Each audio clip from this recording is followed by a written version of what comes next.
పోచమ్మకి కాపాడడము తెలుసు, శాపంతో వేధించడము తెలుసు, సంపడం కూడా తెలుసు.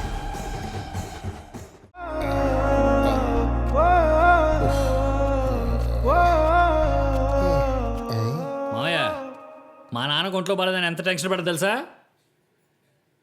మొన్న పాప ఒంట్లో బాలేదంటే 25,000 ఖర్చు అయింది. ఇప్పుడు సడన్గా మా నాన్నకు ఒంట్లో బాలేదంటే 1,00,000 2 లక్షలు ఎక్కడి నుంచి నేను? ఏదో పంది గెలిచామా, ఇల్లు నా పేరు మీద వచ్చింది అన్నట్టు ఉండాలి, కానీ ఇవన్నీ నాకు అవసరమా? అయ్యో, నాకెందుకు ఇదంతా? ఎందుకు ఎలా ఉంది మా ఇప్పుడు? ఆ రాత్రి బండి తోసుకుంటూ వస్తున్నానా, ఫస్ట్ వీక్లో ఈఎంఐలని అవన్నీ గుర్తొచ్చి ఆలోచనలో ఉన్నాను. మామూలుగా అయితే మీ నాన్న నా పక్కనే ఉండేవాడు. ఏ బాధ వచ్చినా మీ నాన్నతో చెప్పుకునేవాడిని. వాడు ఉంటే నన్ను కొంచెం ఓదార్చేవాడు. అదే ఆలోచనలతో ఇంటికి వచ్చానా, గుండె మొత్తం బరువు అయిపోయిందిరా, కళ్ళు తిరిగాయి. అప్పుడు వచ్చాడు నా కొడుకు. అంబులెన్స్ వచ్చింది, డాక్టర్ని తీసుకొచ్చాడు.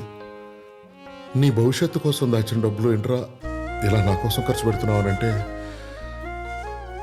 నాకు నువ్వు ఉంటే చాలు నాన్న అన్నాడు. ఒక్కసారిగా నా కళ్ళంట నీళ్లు తిరిగి మా నాన్న నాకు గుర్తొచ్చాడురా.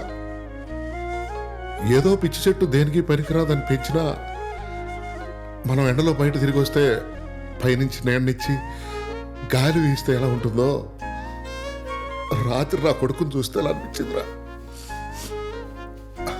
అయినా పిల్లల దగ్గర నుంచి మేమే ఆస్తులు కోరుకోమరా, ఇలాంటి ఆసరానే.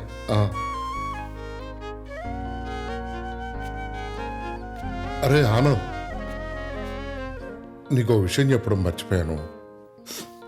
చిన్న రిక్వెస్ట్ రా. నా కొడుక్కి చిన్నప్పటి నుంచి అన్ని అలవాట్లు నేర్పించావు, కానీ తండ్రి కొడుకుల మధ్య నీలాంటి కమర్షియాలిటీని మాత్రం నేర్పించకరా.